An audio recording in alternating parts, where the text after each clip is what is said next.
오늘 제가 말씀드린 것은 지난 시간에 이제 강의 내용을 오늘 처음 오신 분들을 위해서 약간 이제 요약을 한 것이고, 이제 요거 밑에 있는 여기 이게 바로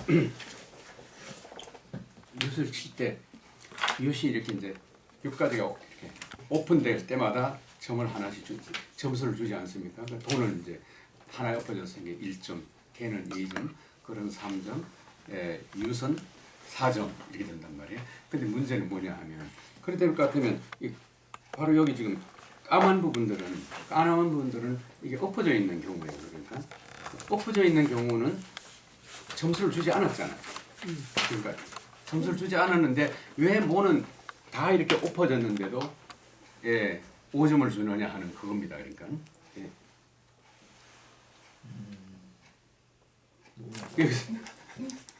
윷을 안 쳐봤어. 지난번에 그러니까 우리 도영인 교수님은 자기 윷을 한 번도 안 쳐봐가지고 뭘 우리 어머님이 아주 열심히 하셨어요.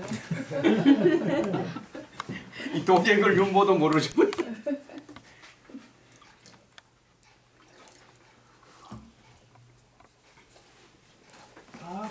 이게 보시면서 왼쪽에 있는 것은 지금 이제 우리가 일반 윷놀이 할 때 이제 점수를 주는 규칙이에요. 규칙인데 한마디로 말해서 모에다가 5점을 주자면은 어떤 비상 조치를 취해야 되냐 하면 이 옆에다가 이게 가로 세로에다가 한 칸을 더 만들어 줘야 돼요.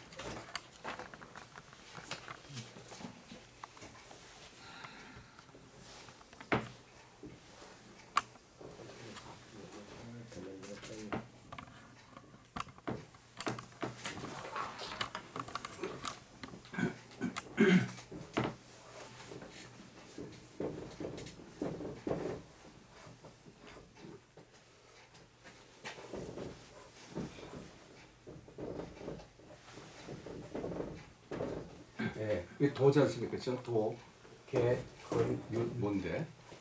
도, 개, 걸, 윷, 뭔데? 여기다가 이제 여기 도, 개, 걸 1점 주고 2점 주고 3점 주고 4점 줬단 말이에요. 뭐 5점을 준단 말이에요. 여기까지의 규칙성, 일관성의 정합성, 코히어런트, 컨시스턴시가 같으면 이 모는 점수가 얼마를 줘야 됩니까? 이게? 당연히 0을 줘야죠. 당연히 0을 줘야 되지 않습니까? 0을 줘야 되는데 왜 여기 이렇게 5점을 주느냐 하는 이거예요. 그러니까 우리가 윷놀이 하면서도 한 번도 여기 생각해보지 않았잖아요.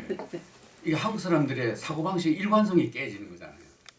컨시스턴시가 깨져버리고 정합성. 그래서 뭐는 대박이잖아요. 대박인데 그러면 누가 그러면 왕이 그러면 대박을 5점을 주라 해서 5점을 준 거예요. 그럼 그럴 수도 있겠죠. 뭐 왕은 제왕은 묻히고 왕은 말하는 게 다 법이니까. 그리고 무조건 모는 5를 주라 그렇게 해서 그럼 준 건지. 여기 이게 화두예요. 따지고 보면. 5가 균형을 잡힌다는 수라고 제가 어디서 들은 것 같은데. 5가 균형을 잡으면 잡죠. 왜 점수를 5를 줘봐야 꼭 균형을 잡습니까? 뒤집혀서 뒤집힘으로써 균형을 잡히는 게 아닌가요? 가던 길을 다시 균형을 잡으면 좋은데 왜 숫자로 5를 주냔 말이에요. 점수를. 그거는 전부 다 엎어져 있는데 이제 뒤집어 있는데 전부 다 엎어졌으니까 여간이에요. 여기죠. 거꾸로지. 그러니까 그러니까 아까 제가 대박이라고 거꾸로의 논리를 적용시켜가지고 제가 아까 대박이라고 하는 것은 유심은 전부 4점 전부 다 이렇게 뒤집어진 게 유시잖아요. 이게 뒤집어진 것이. 그런데 그것이 반전을 해서 전부 다 거꾸로 엎어졌으니까 이게 어떻게 보면은 아까 방금 여기라고 했듯이 대박이 나온 거란 말이에요. 그러니까 대박이니까 그 4보다 더 큰 5를 주는 거죠. 0을 줄 수가 없고. 근데 왜 지금 그걸 대박이라고 생각하느냐 그거를 저 말은 반드시 우리가 점을 주자면은 어떤 칸을 가지고 있어야 돼요. 우리 김 교수님 말씀하신 대로 땅을 가지고 있어요. 그러니까 그 하다 못해 엎어졌다가 한번 또 이렇게 했으니까 좀 수고를 했으니까 한번 점수를 더 줘야 해도 좋지만 반드시 칸을 어떤 칸이든지 칸을 가지고 있지 않는데 그냥 줘서는 안 돼요. 그러니까 칸을 가지고 있어야 돼요. 자기 자신의 칸을 가지고 있어야 돼요. 그러니까. 예. 그럼 5개 칸을 어떻게 만드냐 하는 그거죠. 5번째 칸을 어떻게 만드냐. 거기 그 아까 깍두기가 유형의 깍두기가 역할을 한다고 가정한 거 아니에요? 그러니까 우리가 이 풍물놀이 할 때 아까 뭐 대포수 예. 대포수를 할 때 뭐 이제 이 치고 돌아가면은 이제 총에다가 이제 뭐 꽁 같은 거 하나 잡아 메우고는 막 춤을 추면서 어떤 장에서 밖에 나가 있기도 하고 들어오기도 하면서 바깥에서 구경하는 사람하고 안에 있는 사람 뭐 이게 공연하는 사람하고 구경하는 사람은 그걸 갖다가 전부 하나로 이렇게 막 엮어주는 역할을 하는 그런 경우가 역할. 있어요. 예. 그런 전적이 있어요. 예, 그런 역할입니다. 그런 게 있어요. 그러니까 예, 음악에도 있고 서양 음악에도 있고 다 있다 이거예요. 그러니까 그게 바로 이제 여기다 칸을 하나 더 만들어야 된다는 거죠. 그렇게.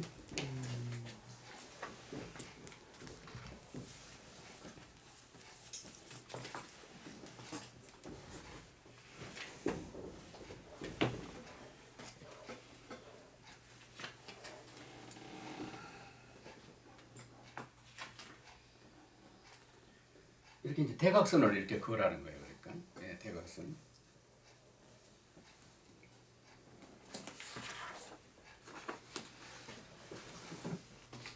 예, 이 대각선을 이렇게 긋는 거예요. 이걸 대각선화라 하는 거예요. 그러니까.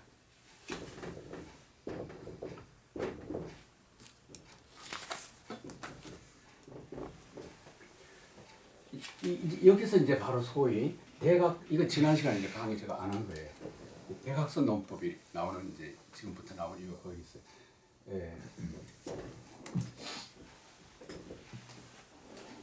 그러니까 제가 책을 쓰는 동기 가운데 하나는 첫째는 마야인들에게서 13, 18, 20이라는 숫자가 왜 우리 유판에 있느냐 그거 하나 하고 그다음에 우리 윷놀이에서 이 점수를 주는 방식 그다음에 나아가서는 이 유판의 구조가 바로 이 최첨단의 현대 논리학, 철학, 수학 이 세 분야에 다 관계가 되어져 있고 바로 난제라는 게 있습니다. 난제.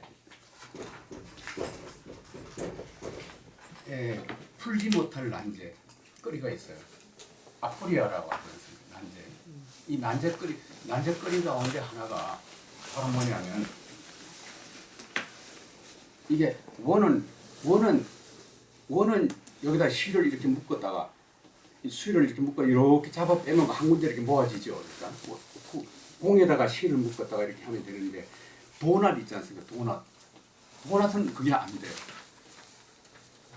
도넛은 그게 안 된단 말이에요. 이게 소위 포항가래 난제라고 하는 거예요.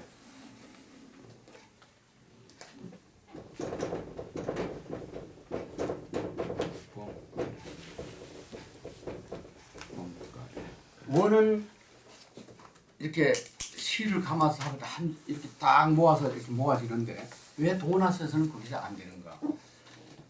프랑카레가 이 문제를 제기하고는 자기도 해결을 못하고 죽었어요. 그러다가 드디어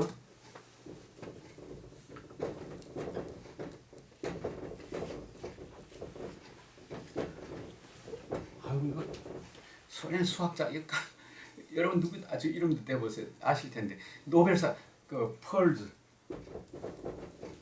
이 노벨상 가운데서 없는 상이 하나 있지 않습니까? 수학상이 없잖아요. 그거 참 이상해요. 수학상이 없어요. 근데 노벨 수학상이 바로 이 펄즈라고 하는 상입니다. 이게. 아이고, 이 소련의 수학자가 나중에 그 사람들이 페티스버그라고 하는 그 동네에 살고 있었는데 풀었어요. 2004년에 이걸 풀었어요. 100년 만에 풀었어요. 100년 만에. 여자죠. 아니 남자. 지난번에 여자가 받았는데 작년인가? 작년에 여자가 받았죠. 맞아요. 여자가 피타고라스 시대에도 대수학자는 전부 여자였어요. 그때 다 잡아 죽였어요. 피타고라스 학파들이. 그러니까 여자가 수학을 하면 잡아 죽였고 그다음에 허수 발견한 그 피타고라스 제자 가운데 허수 발견한 제자도 결국은 목에다가 돌멩이를 매어 바다에 빠뜨려 죽였잖아요. 바로 이 여자는 이 감성적 존재라서 이런 수학 같은 이런 이성적 합리적인 사고를 못 한다는 거예요. 근데 만약에 여자가 이런 이성적 합리적 사고를 했다면 이거는 마귀라는 거죠. 마귀가 아니고요. 어떻게 이런 참 이거 정말 기독교가 지금 그 짓을 했습니다. 그래서 여자 수학자들을 다 그냥 잡아서 마녀 사형해버리고 또 허수 이게 정수만이 신이 발견했는데 이게 허수 이게 사실은 옆에 이렇게 칸 맞는 게 이게 지금 루트 아에 해당하는 개념들이거든요.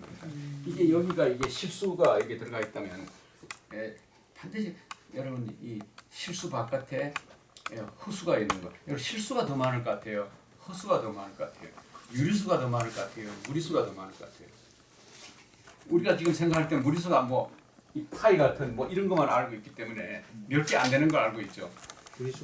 무리수가 훨씬 더 많습니다.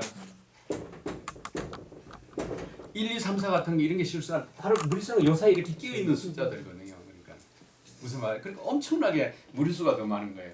우리는 파이만 생각해가지고 무리수가 뭐 몇 개 안 되는 줄 아는데 그렇지 않아요. 그러니까 예를 들어서 이 수학사에서 이 이제 그 페르마 그 수학자 이름을 그게 이 수학 노벨상을 탔는데 그 상이 엄청날 거 아니에요. 상금이. 학자는 자기가 연구하는 걸로서 끝나야지 어떤 상도 받아서는 안 된다 하고는 그만 그 폴스상 수상을 거부했어요. 그래가지고 그냥 참 그 이상한 존재가 있네 하고는 기자들하고 이제 뭐 돈을 이제 들고는 갖다 주려고 가니까 페테스버그 조그만 그냥 냄새 나는 그 아파트 구석에 자기 어머니하고 아주 가난하게 살고 있더랍니다. 그렇게. 이제 이 수학자가 이 이론을 발견하는 큰 비결 가운데 하나가 자기 집에서 빵을 사러 가야 되는데 그 거리가 약 우리 거리를 한 20리 된대요. 숲속을 지나서 이제 아침 빵 사러 이제 가는데 거기 왔다 갔다 그러면서 하는 동안에 이걸 발견했던 유명한 일화가 있지 않습니까? 예.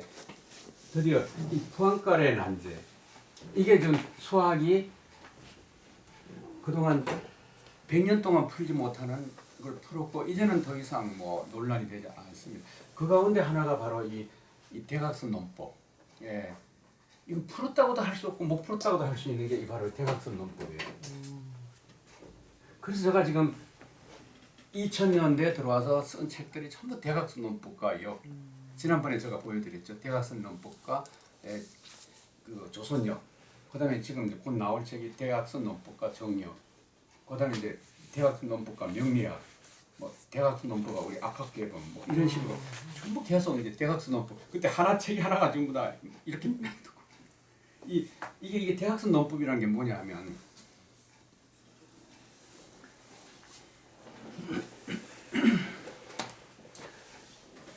이게 이제 여기가 실수라는 것을 배열을 하는 거예요. 실수.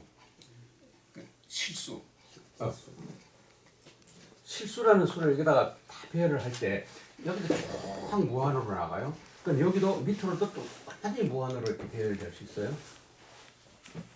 그러니까 상상으로 생각하세요. 그냥 막 이 사각형이라는 이 상자가 반드시 가로 세로가 이렇게 되어져 있고 가로 세로로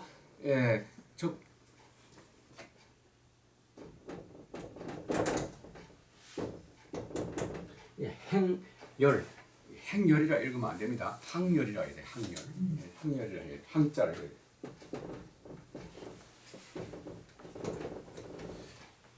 그러니까 저 이름이 만약에 이제 상이면은 저 이름은 1이고 그 밑에 2이고 그 다음에 길이고 뭐 서이고 이렇게 이제 형제들 가운데 다 상자 돌림이라 할 때 그 항열이라고 하지 않습니까? 이런 식으로 이제 이 수를 이렇게 이제 배열할 것 같으면 일루도 무한히 배열을 했단 말이에요. 그런 무한 상자가 있다고 상상을 하세요. 무한이라고 하는 무한이라는 상자가 있는데 이게 얼마나 괴상한 문제를 야기시키는 거 아니. 있을 때 여기 대각선 이걸 이렇게 그어 가지고서 대각선에 있는 수만 대각선을 이렇게 45도를 눕혀 가지고 가로를 만드는 거예요. 그러니까 이 대각선 논법에는 몇 가지 요소가 있는데 가로가 있어야 되고 세로가 있어야 되고 그다음에 대각선이 있어야 돼요. 예. 사실 여기 확률로 이 배열하는 건 소위 그리드 격자식으로 배열한다 이렇게 합니다. 격자. 이게 아주 편리합니다. 예를 들어 산에 등고선 정할 때도 지도 만들 때 이런 식으로 배열해 놓으면 확률로 배열해 놓으면 등고선마다 그 지점에 무슨 사건이 무슨 일이 있다는 걸 알 수 있고 우리 뇌를 연구할 때도 전부 이런 식으로 확률식으로 배열을 해야 돼요. 그러면 각 부위가 고유하면서도 그 부위는 유니크하면서도 딴 곳에는 없는 그런 부위를 찾아낼 수 있게 되는 거죠. 이게 그러니까 선생님들 나눠드린 요거 표기죠.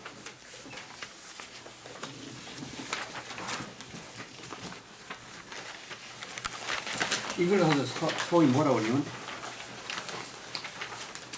이게 이제 격자식으로 배열한 거예요. 이게.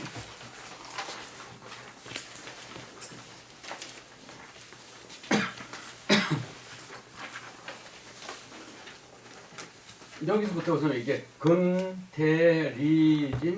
손감간군 이렇게 되죠. 예.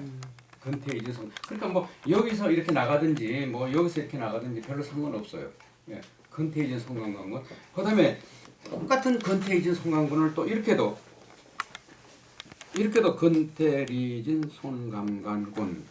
똑같은 팔괘를 가로에도 배열하고 또 세로로도 이렇게 배열을 한단 말이에요. 예, 배열을 해가지고는 그러면은 어떻게 되냐면 이걸 가지고 뭐냐면은 라인이 3개를 된 걸 가지고 트리그램이라 얘기합니다. 8개라 이렇게 얘기하고요. 소성계라 하기도 하고 그다음에 6개로 되어 있는 것은 뭐라고 그러냐면 대성계라 하기도 하고 헥사그램이라고 하기도 하고 이렇게 얘기해요. 헥사그램. 이게 아주 중요합니다. 이게 여기 지금 그냥 이걸 뭐 음양이라 이렇게 얘기하는데 괴 속에 들어가기 전에는 이걸 획이라 그러고 일단은 괴 속에 들어가 버리면 그때부터는 뭐냐면 효라고 그럽니다. 효. 우리 박상현 선생님 효가 이랬습니까? 이 효자입니까? 아닙니다. 효도 효도 효자인가? 효자. 효라고 그래. 효라고 그래. 그냥 낱개로 괴에 들어가지 않고 떠돌아다닐 때는 획이라고 그러고 일단 어느 괴 속에 들어가서 위치를 차지할 때는 효라고 반드시 읽어야 돼요. 그리고 여기는 벌써 그러니까 획들이 효가 돼가지고서 전부 다 6효로 되어 있죠. 음량이 6개로 만들어 6효입니다. 6효. 그리고 3개씩 나누었을 때 밑에 하나 3개를 든 밑에 하나 위에 하나 이렇게 나눠질 때 밑에 있는 걸 갖다가 4꾀라 그러고 위에 있는 걸 외꾀라 그러고 밑에 있는 걸 하꾀라 그러고 위에 있는 걸 갖다 상꾀라 이렇게 얘기를 해요. 그러니까 다 좋아요. 이건 뭐냐 하면은 방도라고 이렇게 소위 방도라고 그래가지고 복희 선천 64개도라 하기도 하고 그렇지만 이걸 바로 이 지금 같은 이 모양을 만드는 소광절이가 만들었어요. 소광절. 근데 다들 뭐 복희 64개라 이러니까 복희가 만들었다. 이렇게 소광절이가 만들었어요. 한마디로 말해 격자 형식을 만들었어요. 항열로 배열했다 이 말이에요. 여기 보시면 잘 보시면은 요 줄에 잘 보라고요. 요 줄을 보면 밑에 하께는 전부 다 근꾀죠. 근꾀죠. 여기서 그러니까 항열에서 세로와 가로에서 당연히 중요한 것은 경위라 이렇게 해가지고 그러니까 경도, 위도. 예, 지금 우리가 날짜 변경서는 날짜는 경도 가지고 정하지 않습니까? 우리가 원래는 지금 이게 시간이 지금 30분 정도 일본 동경에다 갖다 놓고 계산을 하잖아요. 근데 막 북한이 화가 나가지고 그냥 8월부터 우리 중심으로 해야지 왜 일본 동경 중심으로 하냐. 지금 30분을 이렇게 땡겨놨지 않습니까? 지금 그게 우리 거 원래 해방되고는 그렇게 했어요. 그러다 5.16 혁명 나고는 왜 하필이면 또 그걸 갖다가 또 다시 그냥 그 일본식으로 바꿔놨는지 모르겠어요. 아무튼 그게 지금 이거 지구가 이렇게 있을 때 이렇게 쓰는 거예요. 이걸 경이라고 그러고 위도라고 그래요. 위도. 예, 우리는 동경 뭐 135도에서 서경 뭐 100 얼마까지 있고 위도는 뭐 43도인가요? 뭐 40 몇 도 사이에 있고 이게 지금 우리나라 지도지 않습니까? 그러니까 경위, 예, 경위를 따져보자. 예, 그다음에 이건 시줄, 이건 날줄, 이건 날, 세로는 날이라고 그러고 칼날 같은 날이라고 그러고, 예, 시줄과 날줄. 예. 아무튼 희한하게 또 서양 사람들은 이 가로를 중심으로 잡아요. 가로가 원칙이고, 예, 세로가 변수인데 우리 동양에서는 이 세로가 이게 원칙이에요. 거기서 볼 것 같으면 이렇게 둘로 나눴을 때 여기는 항상 똑같은 근깨가 이렇게 근깨가 있고 여기 이제 근태, 근리, 이렇게 8개 쭉 다뤄지겠죠. 그 다음에 근자 다음에 뭡니까? 태근, 근태리, 진 이런 식으로. 그래서 여기 또 근태리, 진.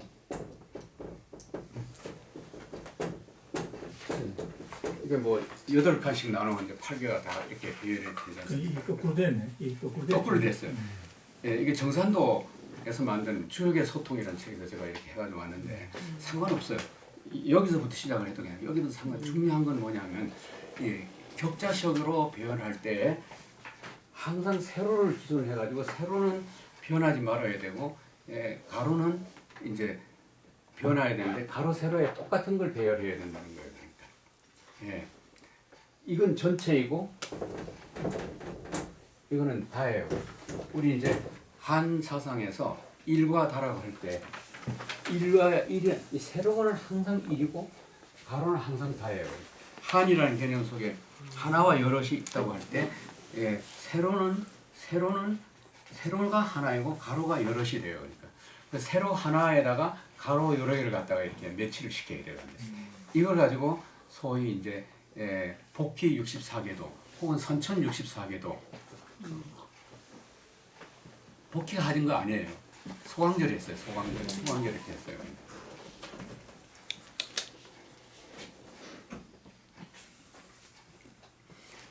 지금 여기 이 서양에 전달이 돼가지고 라이프니츠라는 철학자가 자기가 벌써 0과 1이라는 이준수로 모든 계산을 기수법이라 해요. 십진법 사용하지 않고 0과 1만 사용해도 모든 수를 다 표현할 수 있다는 거예요. 이진수로.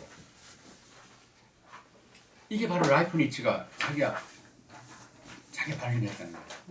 근데 부괴라고 하는 선교사를 통해서 바로 지금 이도표를 받은 거예요.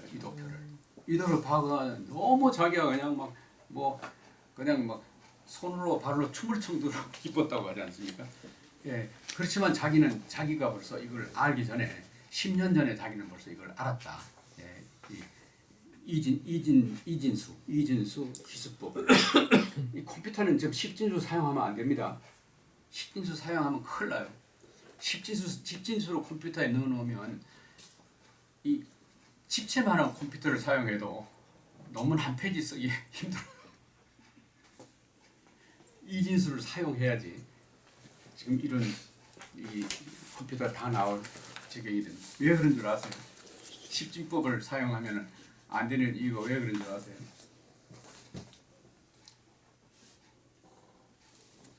왜 십진법보다 이진수가 편리할 뿐만 아니라 더 많은 정보를 처리한다고 하는 거. 컴퓨터는 전부 다 yes, no, yes, no 이진법이에요.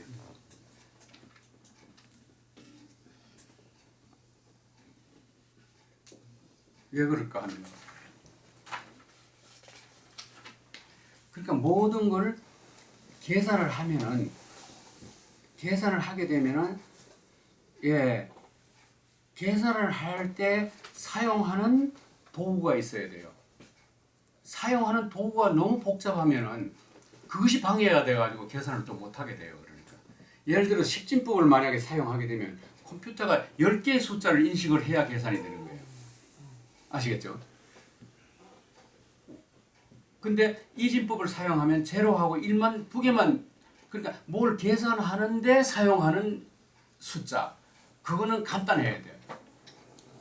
그러니까 0, 1만 사용해도 얼마든지 10, 100, 만, 경, 조까지 다 표현해낼 수가 있으니까. 그래서 그러니까 우리가 어떤 그 집이 지금 좋은 집 사가지고 야 이제 집도 넣고 방도 넣고 정말 좋다. 그러니까 내 공부하기도 아주 편하고 참 얼마나 좋겠나. 막상 들어가 보니까 그네 내 집 관리하느라고 시간이 다 빼서 공부할 시간이 없는 거예요. 그런 그걸 믿지.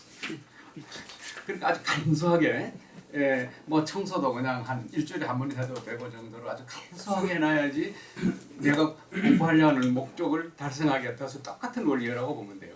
십진조를 사용 집안 구조, 컴퓨터 구조 돌리는데 그거 돌리는 대로 또 그 돌리는 수단이 있어야 되니까. 그래서 이진수가 결국 라이프니츠 이진수가 없으면 컴퓨터가 절대 발견이 못 됐죠.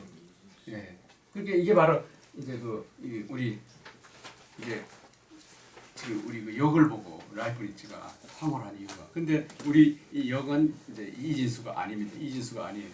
내가 이진수 아니 이건 따로 더 설명을 해드릴게요.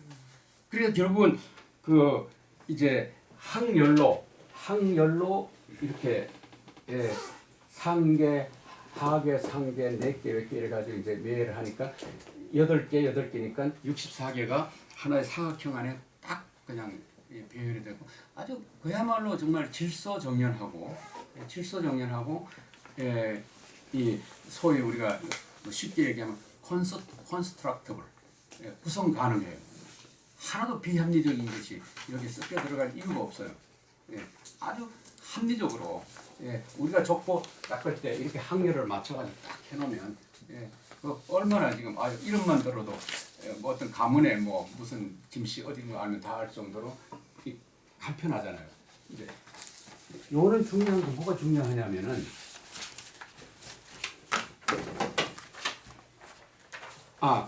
근데 참 안타까운 거는 이 라이프니츠가 이걸 보고는 그만 이진수만 발견했지 이 속에 담겨져 있는 이 대각선 논법을 보지 못했어요. 그건 누가 서양의 어느 수학자도 얘기하지 않고 동양의 어느 철학자들도 얘기하지 않아요. 라이프니츠보다도 이게 한 200년 후에 바로 이 칸토라고 하는 우리 최소원 선생하고 생존 연대가 아주 비슷해요. 이 칸토가 칸토에게 와가지고서 이 수를 배열할 때 이 소강절에 해놓은 바로 이 방도와 똑같은 방법으로 수를 배열을 한 거예요. 여기다가 여기 예를 들어서 이렇게 되는 거죠.